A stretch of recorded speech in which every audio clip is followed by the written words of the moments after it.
Good morning. This is the announcement for March the 17th through the 24th, the week before spring break. So in this week, we'll continue with decision-making software. So you are on Chapter 3, Performing Calculations with Formulas and Function Overview.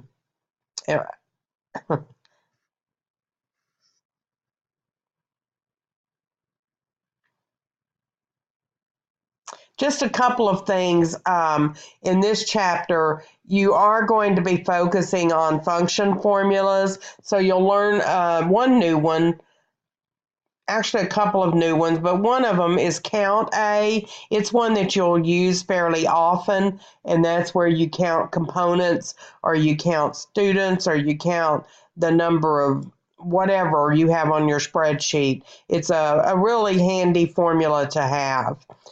When you're creating formulas that have the function in them, like count A and sum, you want to be sure that you put a left parenthesis before you start selecting the range on the spreadsheet that you're going to add or count or whatever you're going to do to it. But you also don't have to put the ending parenthesis. The system will do that for you.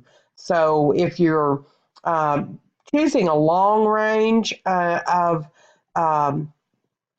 you're choosing a long range, it could make it a little difficult to have to do more scrolling, and so it's just easier sometimes just to let it put that ending parenthesis there.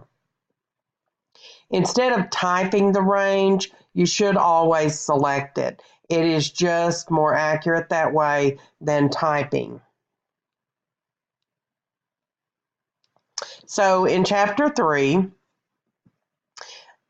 be sure to read your objectives. Your chapter objectives, of course, give you a good idea of what you should be able to do by the end of this chapter. And you'll see there that you're using all sorts of function formulas such as count A, max, and min. Those are pretty normal ones that we use. You'll also use the quick analysis tool. You'll use the now function formula, which is to put the date and time in. And you'll use some logical functions, which come in very handy. We'll follow the same learning plan, which is to read the chapter first, usually on Monday and Tuesday. Give it a good read so you have an idea of what you're going to do. It will cut down on frustration when you get to the projects. Complete the training. Remember that those videos are there for you to come back and listen to again if you need to. And then do the Project 1 and Project 2. There's where you read the chapter. And here's where you do the training. It'll automatically grade it. It should be 100%. And here's with Project 1. There will be a video, I'm uploading it now, that will get you started. It'll take you through and demonstrate how to do some of the first formulas that you'll run into in the instructions for Project 1. And some of these will also be in Project 2.